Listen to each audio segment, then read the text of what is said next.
LOC पर राजनाथ सिंह के कदम रखते ही कांपा पाकिस्तान।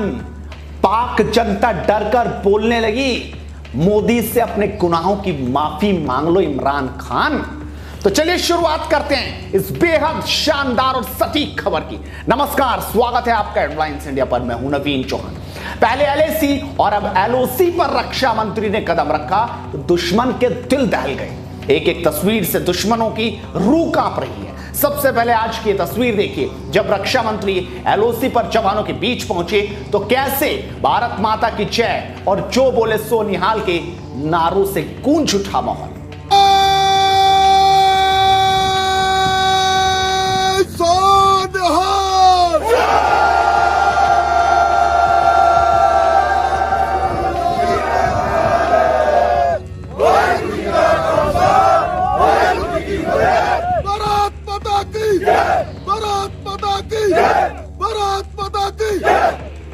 तो सुना आपने कितनी बुलंद आवाज है हमारे भारतीय जवानों की।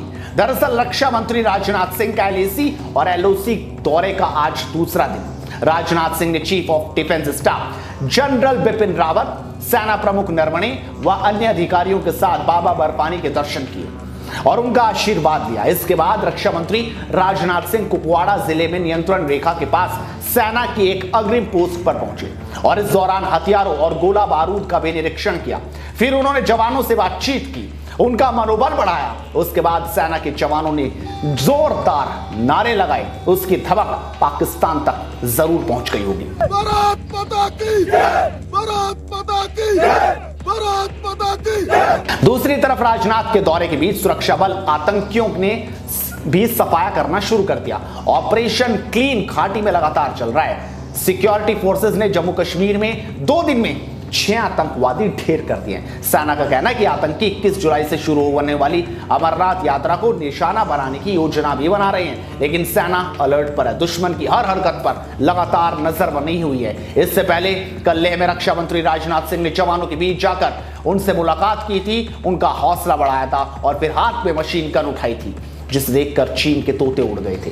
फिर धमाकेदार भाषण, जिसमें चीन को संदेश दिया था कि वो अपनी जमीन का 1 इंच भी नहीं देंगे। मैं इतना यकीन दिलाना चाहता हूं कि भारत की 1 इंच जमीन को भी दुनिया की कोई ताकत छू नहीं सकती है, उस पर कब्जा नहीं कर सकती।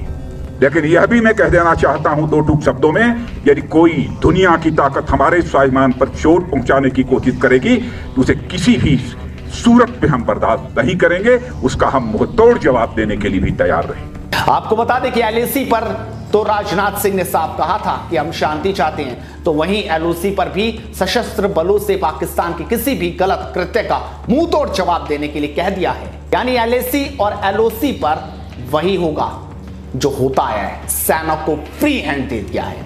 अब जो नापाक हरकत करेगा मुंहतोड़ जवाब ऐसे ही मिलेगा कि उनकी नानी याद आ जाएगी। अब पाकिस्तानी जनता क्या बोल रही है, क्या कह रही है, उस पर गौर करते हैं। तौसीफ नवाज कहते हैं, या अल्लाह रहम करना, चीन को सबक सिखा सकता है भारत, तो पाकिस्तान की तो औकात ही क्या है। इमरान साहब अलर्ट हो जाइए, वरना आतंकियों का सफाया तो भारत कर ही देगा। मीर शब्बीर कहते हैं, कोरोना ने वैसे ही आवाम को परेशान कर रखा है और दूसरी तरफ हमारे वजीर आजम चीन के साथ मिलकर ना जाने क्या खेल खेल रहे हैं। इमरान मियां, अपने मुंह का भी ख्याल कर लो, हिंदुस्तान पर भी नजर रख लो। कामरान महमूद कहते हैं, भारत के रक्षा मंत्री अपने जवानों को मिठाई खिला रहे हैं और आपकी सेना कहां है मियां? आतंकवादियों के साथ है। अभी भी मौका है, सुधर जाइए। चीन ना बनाइए इस मुल्क को जो अपने सैनिकों का सम्मान करना नहीं जानता। उमर अब्दुल्ला कहते हैं, डर के साए में जीते हुए हम हर रोज यहां अब हिंदुस्तान के रक्षा मंत्री और डराने आ गए। आप सोए रहो, जागो और भारत के साथ हाथ मिला लो, वरना खाक में तो हम मिल ही चुके हैं जब से आप वजीर आजम बने। वाकई जनता देखे क्या कह रहे कि जाके मोदी से हाथ मिला लो, वरना हम तो खाक में मिल ही गए हैं। इस वीडियो को शेयर कीजिए और हेडलाइंस इंडिया को सब्सक्राइब, घंटी भी दबाइए। नमस्कार।